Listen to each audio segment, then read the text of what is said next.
Welcome to Lawn Tips with Lou.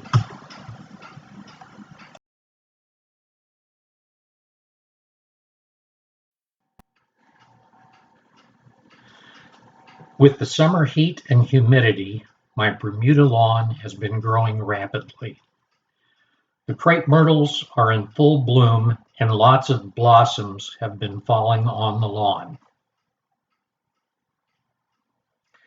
To help clear the lawn, I occasionally use the grass catcher on my power reel mower so that the lawn continues to have a more manicured look.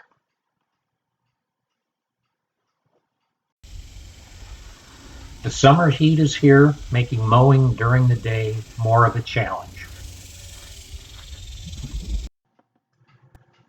Maybe this fall scene will make it seem cooler. Better yet, this January scene with the snow falling in the background really makes it feel cooler. But I like mowing. Let's enjoy the summer. I want to take a few minutes to talk about a couple of issues that have come up in comments that I've received. One issue deals with pre-emergence. For those of you who've watched my videos previously, you're familiar that I've been following a regimen of applying pre-emergent to my Bermuda lawn 3 times a year, during March, September, and again over the winter during either late December or during January. My March and September applications have been with BioAdvanced 3-in-1. BioAdvanced 3-in-1 is a granular application and includes fertilizer, a post-emergent weed killer, and a pre-emergent weed killer. Over the past couple of years, the product now also includes an insecticide. Someone commented that they still have POA annua after having used the BioAdvanced 3-in-1. BioAdvanced 3-in-1 has an effective pre-emergent that controls the growth of newly germinating POA annua.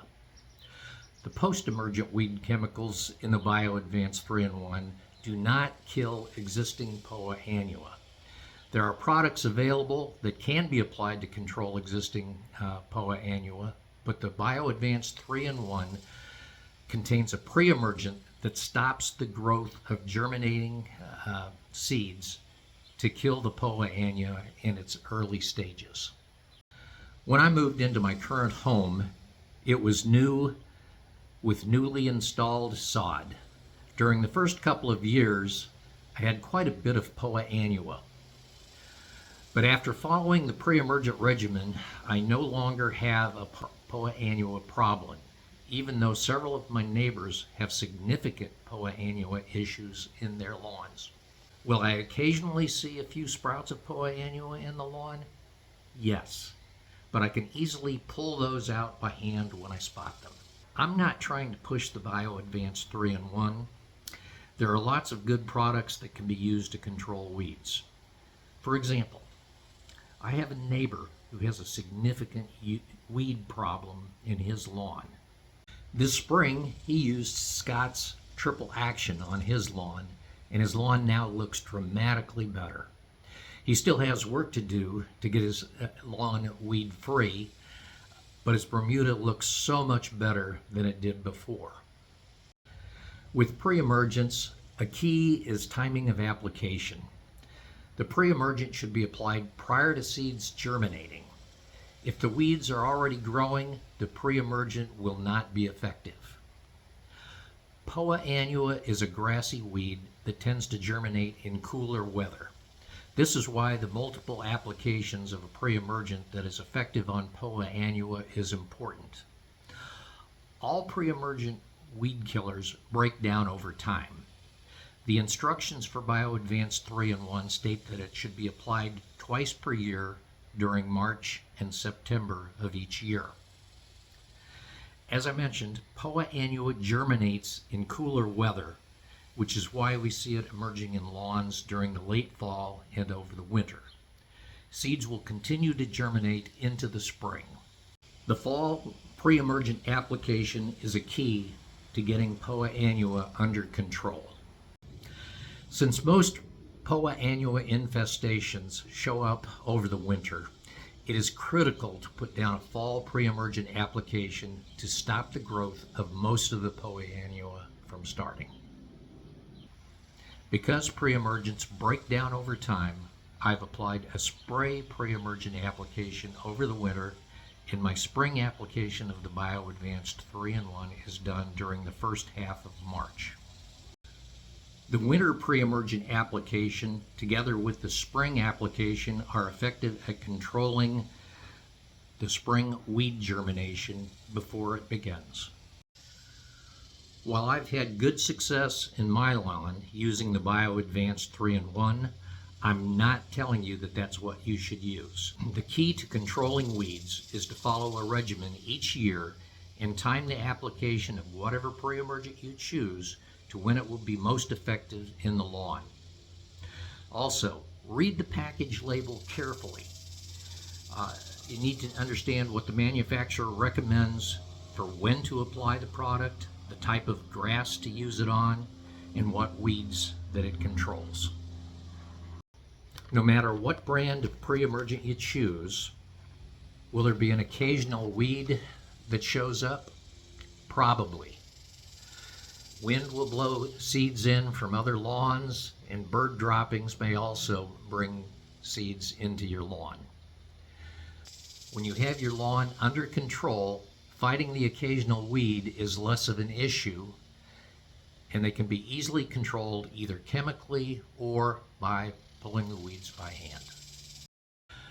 I've used a Fiskars Stay Sharp push reel mower for almost 10 years.